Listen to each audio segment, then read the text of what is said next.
যে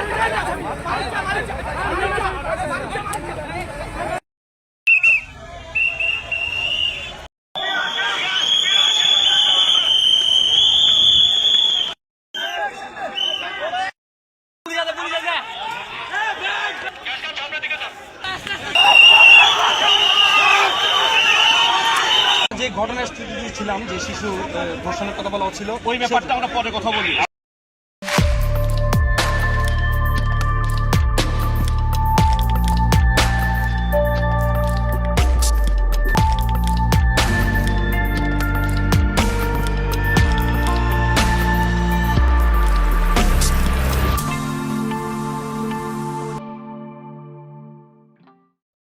সারা দেশে আগুন জ্বলে উঠছে, চট্টগ্রাম রণক্ষেত্র।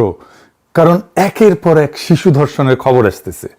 গত 7 দিনে 5 জন শিশু, মিরপুরে 7 বছরের একজন, সিলেটে 4 বছরের, ঠাকুরগাঁয়ে 4 বছরের, মুন্সিগঞ্জে 10 বছরের, চট্টগ্রামে 4 বছরের, সবাইকে ধর্ষণ করা হয়েছে। নির্মমভাবে রামিসাকে হত্যা করা হয়েছে। 2019 থেকে 2021 এই 3 বছর আইন এবং সালিশ কেন্দ্র হিসাবেই প্রায় 2778 জন শিশু ধর্ষণের শিকার, যা গত 10 বছরের মোট সংখ্যার প্রায় অর্ধেক। 2020-এ 1018 জন শিশু ধর্ষণের শিকার হয়েছিল হাসিনার আমলেই। আমরা তো 5 জন দেখে হাহাকার করতেছি, তাই না? দেখেন কত কত সংখ্যায় ধর্ষিত হয়েছে। তার মানে ধরেন প্রায় প্রত্যেক 2 দিনে 3 জন করে শিশু ধর্ষিত হইতেছে। ভিকটিমদের বয়স দেখলে স্তম্ভিত হয়ে যাইতে হয়। 49 ছিল 0 থেকে 6 বছরের, 94 জন ছিল 7 থেকে 12 বছরের। চিন্তা করতে পারেন, 103 জন কিশোরী। গত 10 বছরে অন্তত 318 জন শিশু ধর্ষণের পর হত্যার শিকার হয়েছে।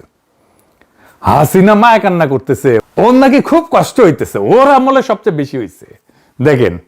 দেখেছেন, এইটার তো একটা সামাজিক রাজনৈতিক একটা কারণ আছে, কিন্তু একটা প্যাটার্ন দেখা যাচ্ছে। এই সবগুলো ঘটনা মিলে কিছুদিন ধরে কিছু ঘটনা ঘটতেছে। আমি এক এক করে আপনাদেরকে বলতেছি। শিলং সালাউদ্দিনের একেবারে মাটিতে হুতায় দিছে। দেখেন পাবলিকে ভুয়া ভুয়া করতেছে চারপাশে ঘিরে ধরে।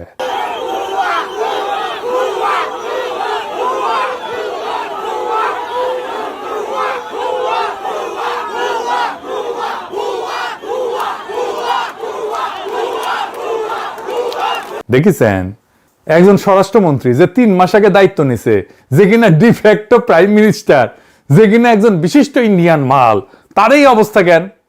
শুধু তাই না, গত পরশু মিরপুর বস্তি উচ্ছেদ করতে গিয়ে পুলিশ যে দাবরানি খাইছে তা অবিশ্বাস্য।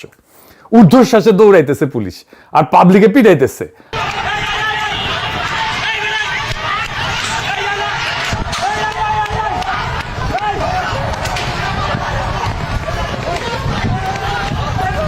হাসিনার পুলিশ দাবরানি খাইছে 3 টার্মের পরে, আর বাংলার লুথার কিং এর পুলিশ দাবরানি খাইল 3 মাসের মধ্যে।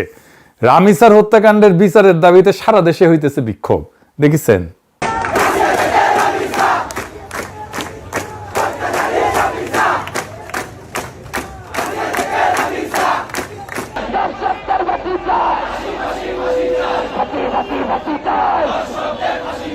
তারা স্লোগান দিয়ে কিন্তু তারা এখানে অবস্থান করছে। তাদের দাবি, তারা দ্রুত রামিসা হত্যার বিচার চাই। কারণ হচ্ছে এই ধরনের হত্যাকাণ্ড, এই ধরনের পাশবিক ধর্ষণের পর হত্যাকাণ্ড, এই ধরনের ঘটনা যদি দ্রুত বিচার না হয়, তাহলে এই ধরনের ঘটনা সারা দেশব্যাপী বিভিন্ন সময় বিভিন্ন জায়গায় ঘটতে থাকবে। যার কারণে তারা এই ঘটনার সুষ্ঠু তদন্ত করে এবং দ্রুত বিচার চায়। এর মধ্যে বাইট স্কুলের ছাত্ররা রণক্ষেত্র বানাইলো। দেখেন, চেয়ারম্যান অপমান করেছে এক ছাত্রীকে, সে ছাত্রী আত্মহত্যা করেছে। দেখেছেন কি অবস্থা করেছে চেয়ারম্যানের। রাইট স্কুলের চেয়ারম্যানের অবস্থা আপনারা দেখতে পাচ্ছেন। উদ্ধার করতে গেলে ব্রাইট স্কুলের চেয়ারম্যানকে শিক্ষার্থী অভিভাবকরা এভাবে মারধর করেন এবং পুলিশ উদ্ধার করতে গিয়ে হিমশিম খান। চট্টগ্রামে কিন্তু কোনো রাজনৈতিক দল নামে নাই, নামছে সাধারণ মানুষ। আমি খোঁজ নিয়ে জানছি, লীগের পোলাপান কিছু ঢুকিছিল এই চান্সে, ওরা তো চান্স নেবেই। কইছিলাম বিএনপি রে যা আসেন ডলা দিয়া ওগরে ওগরে আপার কাছে পেটে দিই না, তখন ওদের ভোট লাগবি, ভোট এখন খাও মারা। এই শিলং সালাউদ্দিনের সব হ্যাডম ফুস করে নিবে গেল। দেখেছেন, এরপর উই আর মন্ত্রণালয় চালাবার পারবি। সে স্টেডিয়ামে যায়, ভুয়া ভুয়া স্লোগান উঠে। সে ভিকটিমের বাসা যায়, ভুয়া ভুয়া স্লোগান ওঠে। তার পুলিশ খায় দাবরানি, উই শেষ। রাস্তায় আজ থেকে শিলং সালাউদ্দিনের পদত্যাগের দাবি শোনা যাবে। আমি কয়ে দিলাম, দেখেন আজকে থেকে শুনবার পারবেন। মানুষ উৎসাহ সহকারে সাপোর্ট দিবি। আর এটা শিলং সালাউদ্দিন অ্যাচিভ করিছে জুলাইয়ের সাথে গাদ্দারি কইরা। মানুষ হেভি বিলা হয়ে আছে ওর উপরে। ওকে পাইরা ফেলতে পারলে মানুষ মহামজা পাবি। এক সপ্তাহ অন্তত 5টা আলাদা ফ্রন্টে সরকারের কর্তৃত্ব চ্যালেঞ্জ হয়েছে, আর এইটা ক্ষমতা নেওয়ার 3 মাসের মধ্যে। এখন দেখেন সরকার একা। ইউনূস সরকার কিন্তু এমন বেড়াঝাড়া করে ফেলে নাই। আমি কইতেছিলাম এই সরকার জনগণের সমর্থন হারাইতেছে দ্রুত, তার ভিজুয়াল সিগন্যাল পাইতেছেন এখন সবাই। দেখেছেন বাংলার লুথার কিং দেশে ফিরে কইছিল নাগরিকের জন্য নিরাপদ জীবন নিশ্চিত করবে। এটা ছিল তার সেন্ট্রাল স্লোগান। এটা নিদারুণ ভাবে ব্যর্থ হয়েছে। যাই হোক, আমাদের শিশুদের জীবন কেমনে নিরাপদ রাখবো সেটা নিয়ে আলাপ করি। আমরা যদি ডেটা দেখি তাহলে দেখবো মাত্র 3.5% ধর্ষণ মামলা আদালত পর্যন্ত যায়, এবং এর মধ্যে মাত্র 0.37% মামলায় শাস্তি হয়। 0.37, 1%ও না, 0.5%ও না। মানে প্রত্যেক 10,000 ধর্ষণে মাত্র 37 জন শাস্তি পায়। 10,000-এ 37 জন, বাকি 9,963 জন মুক্ত। অপরাধ করলে ধরা পড়বে না, আর ধরা পড়লে শাস্তি হবে না। এই জন্য রামিসার বাবা বলছে আমি বিচার চাই না। বিচার করেন নাই আপনারা। আমি কিছুই চাই না, বিচার আপনারা করতে পারবেন না। আপনাদের এই ধরনের কোনো রেকর্ড নাই, আপনারা পারবেন না। আমার মেয়েও ফিরে আসবে না। আপনারা বিচার করতে পারবেন? পারবেন না। আপনারা কোনো এক্সাম্পল দাঁড়া করাতে পারবেন? পারবেন না। আমার থেকে স্টেম নেবেন, স্টেমে লিখে তো নেবেন? পারবেন না। আপনারা পারবেন না, আপনারা পারবেন না। এটা বড় যুবক 15 দিন, এরপর আরেকটা বড় কোনো ঘটনা পড়বে, এটা ধাওয়া করে চলে যাবে। শেষ, শেষ। এটা শুনেছেন 2024-এর জুলাই আগস্টের পর সরকার বদলাইছে 2বার, 1বার না। কিন্তু আদালত, পুলিশ, উকিল এই কাঠামো এটা বদলায় নাই। 15 বছরের অবিচারের যে মেমোরি, যে স্মৃতি জনতার মনে আছে, অপরাধীর মনেও আছে। সেই জন্য রামিসার বাবা বলে আমি বিচার চাই না, আর যে অপরাধী সে অপরাধের পর অপরাধ করেই যায়। আমাদের বিচারের হার 100% করতে হবে। বিচারের এডিটেড ফুটেজ প্রচার করতে হবে, রায় হবে প্রকাশ্যে। বাংলাদেশে বাঙ্গুদের মধ্যে একটা ধারণা আছে দ্রুত বিচার মানে অবিচার। শুনেন শিলং সালাউদ্দিন কি বলে। আমরা এখন মধ্যযুগে নাই, আমরা আধুনিক যুগে। আইন সংস্কারটা একটা চলমান প্রক্রিয়া। সমাজের চাহিদা অনুসারে, সময়ের চাহিদা অনুসারে সকল আইনকে আপ টু ডেট করতে হয়। আবার কিছু কিছু ক্ষেত্রে এটাও চিন্তা করতে হয় যে খুব সংক্ষিপ্ত বিচারের মাধ্যমে আবার অবিচার করা হচ্ছে কিনা। শুনেছেন আমেরিকায় 6 মাসের মধ্যে অধিকাংশ বিচার সম্পন্ন হয় কেমনে? বাংলাদেশে কেন 5 থেকে 7 বছর লাগবে? আসিয়ার মৃত্যুর পর তদন্তের সময়সীমা 30 দিন থেকে কমায় 15 দিন করছে, এবং বিচার শেষ করার সময়সীমা 180 দিন থেকে কমায় 90 দিন করছে। 90 দিনের মধ্যে বিচার করতে হবে সবগুলো কেসের। মামলা কেন দেরি হয় জানেন? আসেন সেটা একটু দেখি। ফরেনসিক ক্যাপাসিটি সবচেয়ে জরুরি, এবং এটা নিয়ে কেউ কথা বলে না। বাংলাদেশের ন্যাশনাল লেভেলে একটাই ডিএনএ ল্যাব আছে, ঢাকা মেডিকেলের NFDPL। 2006 থেকে মার্চের 2025 পর্যন্ত প্রায় 35,000 স্যাম্পল আসছে 10,885টা মামলা থেকে। 35,000 স্যাম্পল 10,885টা মামলা থেকে। তার মানে একটা মামলা থেকে 3টার মতো স্যাম্পল আসছে, যার মধ্যে 65% হইতেছে ধর্ষণের মামলা। সিআইডির একটা আছে আলাদা। এই দুইটা দিয়া পুরা দেশের কাজ চলে। ফলাফল কি? 2024-এর শেষ পর্যন্ত 789টা মামলার তদন্ত আটকায় আছে শুধুমাত্র ডিএনএ রিপোর্টের জন্য। তাইলে চিন্তা করেন, শুধু ডিএনএ রিপোর্টের জন্য মামলা আটকে আছে। বছরের পর বছর ভিকটিমই মারা যায়, সাক্ষী পাল্টায়, আসামি জামিনে বাইরে হয়ে যায়। আর দেখেন এপ্রিল 2025-এ নতুন অর্ডিন্যান্স করছে, ধর্ষণ মামলায় ডিএনএ টেস্ট বাধ্যতামূলক রাখা হয় নাই, যেটা 2020 সালে সংশোধনীতে বাধ্যতামূলক রাখা হয়েছিল। তার মানে বিচারের ভিত্তিটাই উঠাই দিল ইউনূস সরকার। কেন? কারণ ল্যাব নাই, রিপোর্ট নাই। তাহলে আইনি বাধ্যবাধকতা থাকলে তো মামলা চলে না। সমাধান কি হওয়া উচিত ছিল? সমাধান ছিল ল্যাব বানাও। সমাধান কি হলো? আইনি তুলে দাও। মহা মজার মজা। এই হইতেছে আসিফ নজরুলের কাজ। আমাদের প্রত্যেকটা বিভাগে একটা করে মোট 8 থেকে 10টা পুরোপুরি সজ্জিত ফরেনসিক ল্যাব দরকার।